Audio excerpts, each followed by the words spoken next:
Hey guys, welcome back. I hope everyone is staying safe. Today's video is going to revolve around the current as well as future market situation. There are certain things that are happening with shippers right now which might give us some insight into what their sentiments are about the future of the freight market. And we have to remember that shippers and carriers are kind of on opposite sides of the seesaw. If shippers are feeling nervous, that means that carriers have something to look forward to. Whereas when carriers feel nervous, shippers have something to look forward to. So let's chat about it. Ready? Let's go.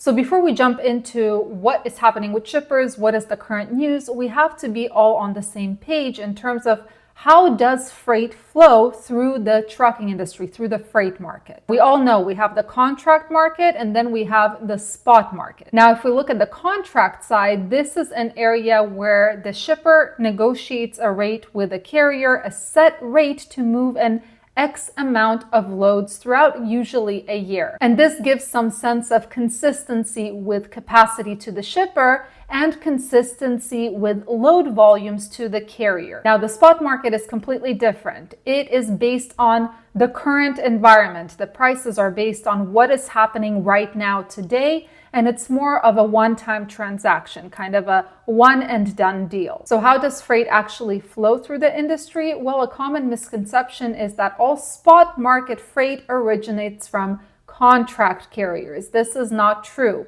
There are shippers who use the spot market and contract market incrementally to get the best possible deal and get their loads moved. But the three main reasons why a shipper might choose to ship via the spot market or the free market is, number one, their preferred carrier or carriers are not available to move their freight. Number two, there is an out of nowhere urgent shipment that has to move right now. And number three, there is not enough consistency in the contract market to be able to rely on it and move the shipments necessary. So again, not all freight originates from contract carriers, but a lot of it does. Now, as of late, we see that shippers are renegotiating their contracts more and more often, around every 3 months, even though the normal time period is every year. And this is because shippers are trying to kind of have their rates reflect the current market conditions and save some money. The fact that shippers were comfortable enough renegotiating rates so often, their contract rates, also was an indicator that they're very confident in terms of finding capacity. But now things are changing.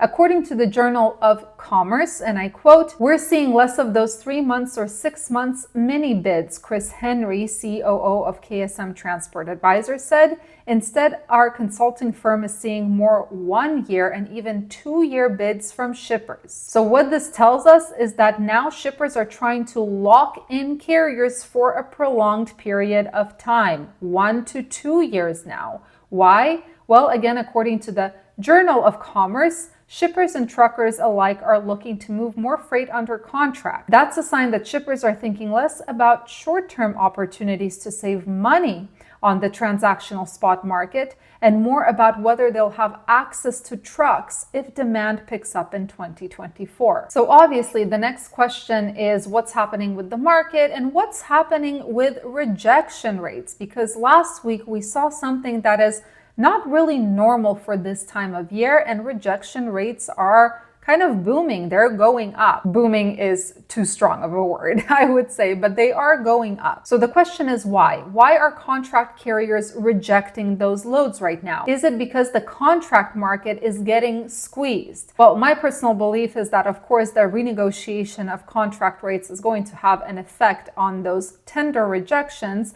But the bigger culprit, according to FreightWaves, is the current weather. And I quote, "The domestic freight market was in the initial stages of stabilizing when the storm hit. And while this was not 100% applicable to the storm itself, the coincidence of tender rejection rates spiking as the storm hit is undeniable." And we also see this on the spot market. Even though there is overcapacity in certain areas like Utah, I gave you an example last week, Idaho, there is a lack of capacity of people who are willing to go to places like the Pacific Northwest because of the weather. So of course, rates start going up. My team and I learned the hard way last week, if you guys have read my post, that sometimes a good rate per mile is just not worth it when your truck ends up kind of sliding into a ditch and has to be pulled out and you're late with the delivery and so on and so forth. Thank God everyone is okay. So weather, of course, has a huge effect on the rates, the tender rejection rates, and by the way, also volumes, because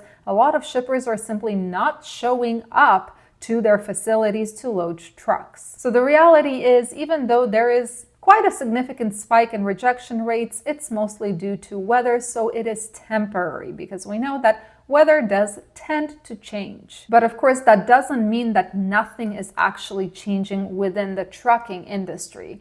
As weird and frustrating as it sounds, what is happening right now is kind of a necessary evil for things to actually continue to change. Does that make sense? And just to give you an idea of what is happening in the industry, just recently Coyote Logistics slashed an undisclosed number of jobs. Then we have TrueBlue, which is getting rid of its private long-haul fleet in early February, which will affect 150 trucking jobs. And then we have the contract logistics provider GXO, which is shutting down its Memphis facility and laying off 211 workers by April 27th. And this is after they have already laid off more than 300 workers at several locations over the past year due to a loss in customers. So as awful as all of this sounds, and as awful as it actually is, again, it's necessary for things to continue changing, which will lead eventually to a flip